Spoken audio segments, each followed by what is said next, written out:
Buenas noches amigos, ¿cómo están? Hoy día vamos a revisar nuevamente una navaja que nos ha llegado de la marca Sanremo vía Gearbest. Nos ha llegado relativamente rápido, un mesita, unos días. Ahora vamos a ver, el modelo en específico es la 9052 MUC GHT4, una navaja bastante contenida, de tamaño perfecto para el EDC.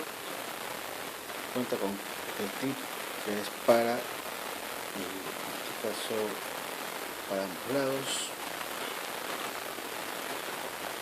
bastante ajustada, no cuenta con bloqueo, es una navaja muy ligerita, tiene una punta de con contrafilo, para poder hacer de plancha que queremos llevar al campo. Aquí también para cambiar el clip. Es una navaja multiherramienta, cuenta en este caso hacia este lado con escapabotellas y desarmado plano, y para este de acá con un cortacinturón que está bien afilado, es muy corto, además de un rompevidrio. Algunas especificaciones de esta navaja, pues por ejemplo tiene 19.6 centímetros de largo total,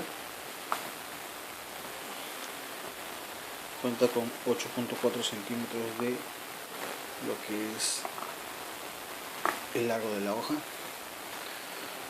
El grosor de la hoja es de 3.1 centímetros y el acero es en este caso el 12C27.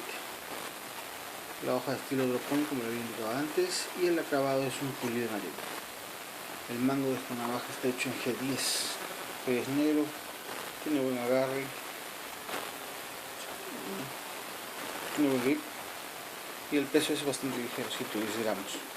Ojo que esta navaja no cuenta con bloqueo, es una navaja que manejamos en la mano, pero no cuenta con bloqueo, lo cual hace, en este caso, un poquito. Hubiera sido mejor con un tipo de bloqueo, pero bueno, para el EDC del día esta va a ir directa a mi rotación diaria para hacer uso de mi everyday carry.